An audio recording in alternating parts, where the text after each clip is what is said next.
ಗಾಂಜಾದ ಮತ್ತಿನಲ್ಲಿ Muslim ಯುವಕರಿಂದ ಚಾಕು ಇರಿಯಲ್ಪಟ್ಟಿರುವಂತಹ ಘಟನೆ. ಸಂಘ ಪರಿವಾರದ ಜೊತೆ ಗುರುತಿಸಿಕೊಂಡಿದ್ದಕ್ಕೆ ದಾಳಿ ನಡೆಸಿರುವಂತಹ ಸಾಧ್ಯತೆಯೂ ಕೂಡ ಇದೆ. ಶೀಘ್ರವೇ ಆರೋಪಿಯನ್ನ ಬಂಧಿಸಿ ಅಂತ ಆಗ್ರಹವನ್ನ ಮಾಡಲಾಗ್ತಾ ಇದ್ದು, ಇಲ್ಲವಾದ್ರೆ ನಾಳೆ ಚಿತ್ರದುರ್ಗ ಬಂದ್ ಮಾಡಬೇಕಾಗುತ್ತೆ ಅನ್ನುವಂತಹ ಕರೆಯನ್ನು ಕೂಡ ಕೊಡಲಾಗಿದೆ. ಸದ್ಯ ಪ್ರತಿಭಟನೆ ನಿಲ್ಲಿಸುವಂತೆ ಮನವೊಲಿಕೆ ಕಾರ್ಯವನ್ನ ಎಸ್ಪಿ ರಂಜಿತ್ ಕುಮಾರ್ ಬಂಡಾರು ಅವರು ಮಾಡ್ತಾ ಇದ್ದಾರಾದ್ರೂ ಕೂಡ ಆ ಒಂದು ಪ್ರಯತ್ನ ವಿಫಲಗೊಂಡಿದೆ. ಇನ್ನೇನ್ ಮಾಡ್ತಾರೆ?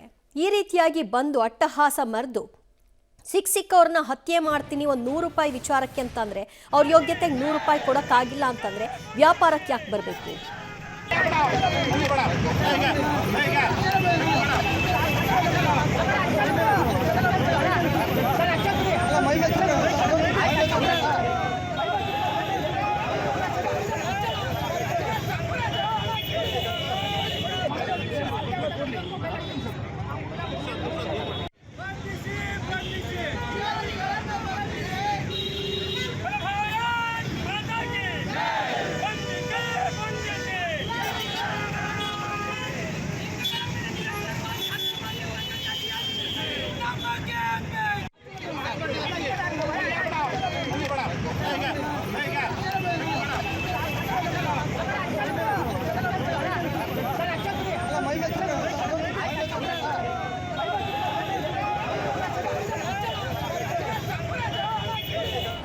ವಿಕ್ರಮ್ ಅಂತ ಅಂಗಡಿ ಮಾಲೀಕರು ಇರ್ತಾರೆ.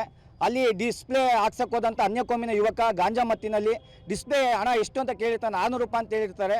ಅದಕ್ಕೆ 100 ರೂಪಾಯಿ ಜಾಸ್ತಿ ಕೇಳಿದ್ರು ಅಂತೇಳಿ ಅವನು ಹಲ್ಲೆ ಮಾಡಿ ಕೊಲೆ ಮಾಡೋದಕ್ಕೆ ಹೋಗಿರ್ತಾನೆ. ಚಾಕುವಲ್ಲಿ ಸ್ವಲ್ಪ ಮಿಸ್ ಆಗಿ ಹಣೆಗೆ ಬಿದ್ದು ಇದು ತಲೆಗೆ ಬಿದ್ದಿದೆ. ಅದು ಸ್ವಲ್ಪ ಏನಾರು ಹೆಚ್ಚು ಕಮ್ಮಿ ಆಗಿದ್ರೆ ಅವರು ಹತ್ಯೆ ಆಗಬೇಕಿತ್ತು. ಅವರು ಕೆಲವು ಸಂಘ ಪರಿವಾರ ಜೊತೆ ಗುರುತಿಸ್ಕೊಂಡಿದ್ದು ಅನ್ನೋ ಕಾರಣಕ್ಕೋಸ್ಕರ ಆ ಯುವಕ ಅವ್ರ ಮೇಲೆ ಹಲ್ಲೆ ಮಾಡೋಕ್ಕೆ ಹೋಗ್ತೀನಿ. ಇವತ್ತು ರಾಜ್ಯದಲ್ಲಿ ಎಲ್ಲೆಡೆ ನೋಡ್ತಿದ್ದೀವಿ. ಬಾಗಲಕೋಟೆ ಆಗಿರ್ಬೋದು, ಬೆಂಗಳೂರು ಆಗಿರ್ಬೋದು, ಕೊಡಗು ಆಗಿರ್ಬೋದು, ಇಲ್ಲೆಲ್ಲ ಅನ್ಯಕೋಮಿನವರು ಹಿಂದೂಗಳ ಮೇಲೆ ದಾಳಿ ಮಾಡೋದಕ್ಕೆ ಮುಂದಾಗ್ತಿದ್ದಾರೆ. ಇದಕ್ಕೆ ಇಡೀ ಹಿಂದೂ ಸಮಾಜ ಉತ್ತರ ಕೊಡಬೇಕು. ಈ ಚಿತ್ರದುರ್ಗದಲ್ಲಿ ಇದನ್ನು ಹೊಸದಲ್ಲ. ಅನೇಕರು ಗಾಂಜಾ ಮತ್ತಲ್ಲಿ ಹಿಂದೂಗಳ ಮೇಲೆ ದಾಳಿ ಮಾಡ್ತಕ್ಕಂಥವ್ರು ಎದುರಿಸಕ್ಕಂಥ ಕೆಲಸ ನಡೀತಾ ಇದೆ. ಈ ಕೂಡಲೇ ಪೊಲೀಸ್ ಇಲಾಖೆ ಅವ್ರನ್ನ ಬಂಧಿಸಿ ಇಂಥವ್ರಿಗೆ ಶಿಕ್ಷೆ ಕೊಡಬೇಕು. ಈ ಗಾಂಜಾ ಮುಕ್ತ ಚಿತ್ರದುರ್ಗ ಜಿಲ್ಲೆ ಆಗಬೇಕು. ಮತ್ತು ಈ ರೀತಿ ಏನಾದ್ರು ಮುಂದುವರಿಯಿತು ಅಂತಂದರೆ ನಾಳೆ ಚಿತ್ರದುರ್ಗ ಜಿಲ್ಲೆ ಬಂದಿ ಕೊರೆ ಕೊಡ್ತೀವಿ. ಇಡೀ ಹಿಂದೂ ಸಮಾಜ ಶಕ್ತಿಯನ್ನು ಅಂತ ತೋರಿಸಬೇಕಾಗುತ್ತೆ ಅಂತೇಳಿ ಮಾಧ್ಯಮ ಮುಖಾಂತರ ತಿಳಿಸ್ತಾ ಇದ್ದೀನಿ.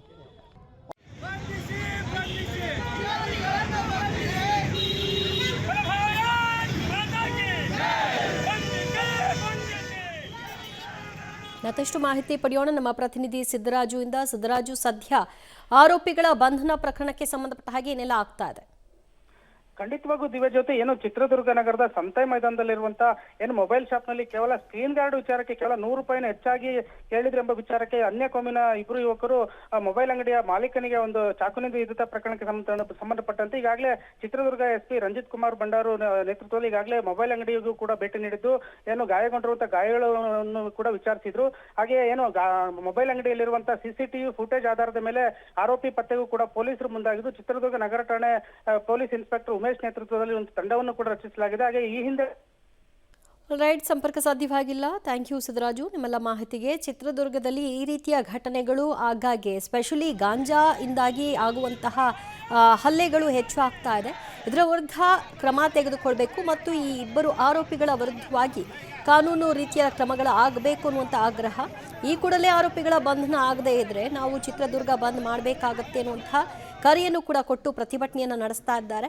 ಸ್ಥಳದಲ್ಲಿ SP ಕೂಡ ಇದ್ದು ಸದ್ಯ ಅವರನ್ನೆಲ್ಲ ಮನವೊಲಿಸುವ ಪ್ರಯತ್ನಗಳಾಗ್ತಾ ಇದೆಯಾದರೂ ಕೂಡ ವಿಕ್ರಮ್ನ ಮೇಲಿನ ನಡೆದಂತಹ ಅಟ್ಯಾಕ್ ವಿಚಾರವಾಗಿ ಯಾವ ರೀತಿಯಾದಂತಹ ಕ್ರಮ, ಒಂದು ಗಾಂಜಾ ತಡೆಗೆ ಯಾವುದೇ ರೀತಿಯಾದಂತಹ ಪ್ರಯತ್ನಗಳಾಗ್ತಿಲ್ಲ. ಮಗದೊಂದು ಕಡೆಯಲ್ಲಿ ಮುಸ್ಲಿಂ ಯುವಕರಿಂದ ಚಿತ್ರದುರ್ಗದಲ್ಲಿ ಆಗ್ತಾ ಇರುವಂತಹ ದಾಳಿಗಳು ಕೂಡ ಮುಂದುವರೆದಿದೆ.